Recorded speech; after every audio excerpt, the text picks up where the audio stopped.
नमस्कार, मी रोहित वसंतराव पाटील.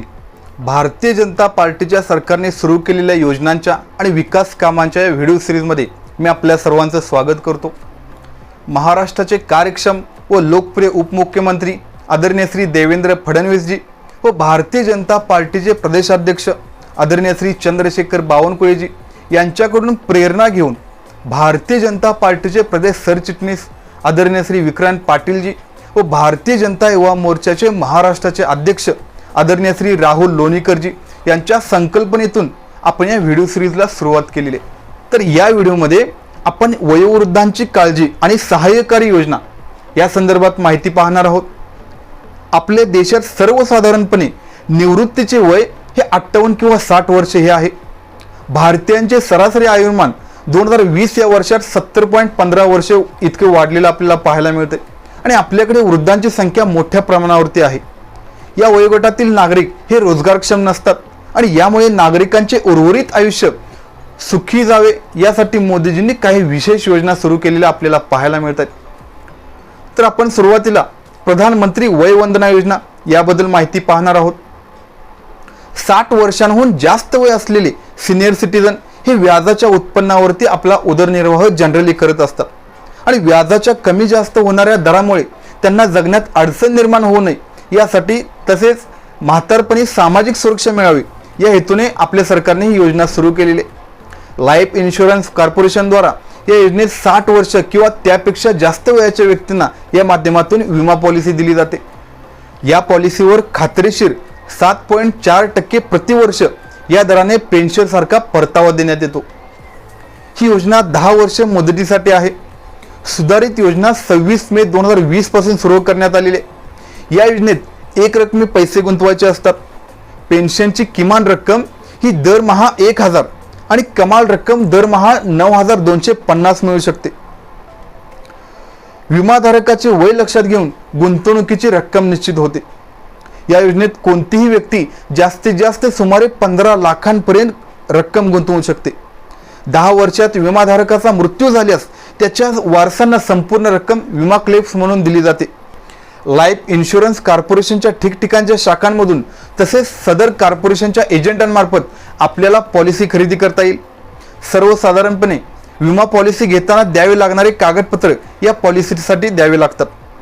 विमाधारकाला किंवा त्याच्या पत्नीला गंभीर आजार झाल्यास ती व्यक्ती या योजनेतून बाहेर पडू शकते.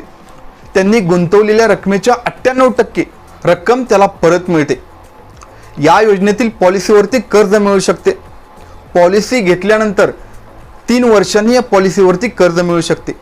जे पॉलिसीच्या सम इन्शुर्ड 75% असते आणि त्यावरती दर साल दर शेकडा 9.5% दराने व्याज आकारले जाते.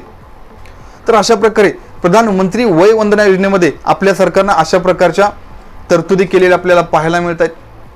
यानंतर आपण सिनियर सिटीजन सेव्हिंग स्कीम बद्दल माहिती पाहणार आहोत. सेवानिवृत्तीनंतर 60 वर्षांवरील ज्येष्ठ नागरिकांना निर्धारित दराने पेन्शन सारखे निश्चित उत्पन्न मिळावे म्हणून ही योजना उपयुक्त असलेली आपल्याला पाहायला मिळते. 60 वर्षांवरील निवृत्त व्यक्तीला या योजनेत खाते उघडता येते. हे खाते 5 वर्षांच्या मुदतीकरता असते. मुदत संपल्यानंतर पुढील 3 वर्षांसाठी त्याचे नूतनीकरण करता येते. या योजनेत कमाल गुंतवणुकीवरती 15 लाखाची मर्यादा होती.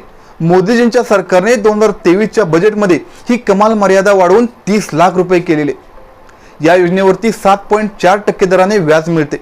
ही योजना पोस्ट ऑफिस व काही सरकारी बँकांमध्ये सुद्धा उपलब्ध असलेली आपल्याला पाहायला मिळते. तर यानंतर आपण प्रधानमंत्री श्रमयोगी मानधन योजना याबद्दल आपण चर्चा करणार आहोत. संघटित क्षेत्रातील निवृत्त कामगारांसाठी वृद्धापकाळात पेन्शन योजना आपल्या देशात अनेक वर्षांपासून सुरू आहेत. पण आजपर्यंत असंघटित क्षेत्रातील कामगारांसाठी त्यांच्या वृद्धापकाळात त्यांना पेन्शन मिळेल अशा पद्धतीची कोणतीही ठोस योजना 2014 पर्यंत अस्तित्वात नव्हती. मोदीजींनी सत्तेवर आल्यानंतर आपल्या सबका साथ सबका विकास या धोरणानुसार समाजातील असंघटित क्षेत्रातील गरीब कामगारांसाठी श्रमयोगी मानधन योजना या माध्यमातून पेन्शनची सुविधा उपलब्ध करून दिलेली आहे. केंद्र सरकारच्या श्रम आणि रोजगार मंत्रालयाच्या द्वारे ही योजना चालवली जाते. ही पेन्शन योजना मासिक 15,000 पर्यंत पगार असलेल्या कामगारांसाठी उपलब्ध असलेली आपल्याला पाहायला मिळते. या असंघटित कामगारांमध्ये घरेलू कामगार, रस्त्यावरचे विक्रेते, बांधकाम मजूर, वीट कामगार, हातगाडी व रिक्षाचालक, विडी कामगार, शेतमजूर, शेतकामगार अशा सर्व कामगारांचा समावेश होत असलेला आपल्याला पाहायला मिळते. 18 ते 40 वयोगटातील पात्र व्यक्ती या योजनेत कधीही सहभागी होऊ शकतात. त्यांना त्यांच्या रोजगारक्षम वयात त्यांच्या म्हातारपणासाठी गुंतवणूक करणे अपेक्षित आहे. त्यांनी वयाची 60 वर्षे पूर्ण केल्यानंतर त्यांना यामध्ये दरमहा 3,000 रुपये इतकी पेन्शन मिळते. साधारणतः 18व्या वर्षी या योजनेत समाविष्ट झाल्यास त्याला दरमहा फक्त 55 रुपये म्हणजे दररोज 2 रुपयांपेक्षा कमी हप्ता भरावा लागतो. व्यक्तीच्या योजनेत दाखल होण्याच्या वयानुसार त्याला भरावा लागणारा हप्ता ठरत असतो. या योजनेत सहभागी होणारी व्यक्ती पेन्शनसाठी जेवढा हप्ता भरते तेवढी रक्कम सरकार त्या व्यक्तीच्या खात्यात भरत असते. त्यामुळे या योजनेतील निम्मी रक्कम हे सरकार अनुदान स्वरूपात त्या व्यक्तीच्या खात्यामध्ये जमा करते. योजनेत समाविष्ट व्यक्तीला यामध्ये पेन्शन मिळते आणि त्याच्या मृत्यूनंतर त्याच्या विधवा पत्नीला 50% फॅमिली पेन्शन मिळते. कामगारांची नाजूक आर्थिक स्थिती लक्षात घेऊन या योजनेतून लवकर बाहेर पडण्याची देखील सोय करण्यात आलेली आहे. पहिल्या 10 वर्षात बाहेर पडल्यास जमा रक्कम अधिक बँक दराने व्याज एवढी रक्कम मिळते. 10 वर्षानंतर पण 60 वर्षांच्या आधी बाहेर पडल्यास त्या योजनेत भरलेली रक्कम अधिक योजनेत त्यावरती मिळालेले व्याज परत मिळते. आता आपण या योजनेतील लाभार्थ्यांबद्दल माहिती पाहू.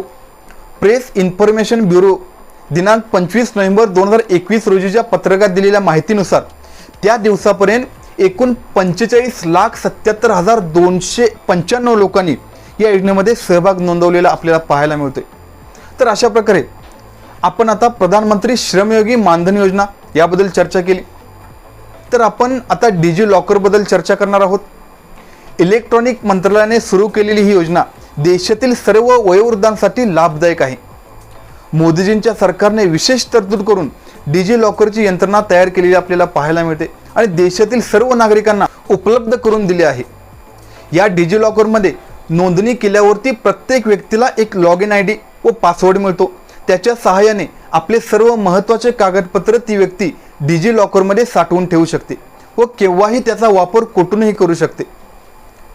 आपल्या संमतीने नागरिक यामधील आपले कागदपत्र वेगवेगळ्या शासकीय, निमशासकीय व अन्य संस्थांना डिजिटली हस्तांतरण करण्याची मान्यता पण देऊ शकतात. यामुळे वयोवृद्ध व्यक्तींची वेळोवेळी आपली कागदपत्रे पोहोचवण्यासाठी होणारी धावपळ वाचते. नागरिकांना मिळणारे शासकीय लाभ सहजपणे मिळणे शक्य होते. तर या व्हिडिओमध्ये आपण वयोवृद्धांची काळजी व त्यांच्यासाठी असणाऱ्या योजना यांसंदर्भात चर्चा केली. धन्यवाद.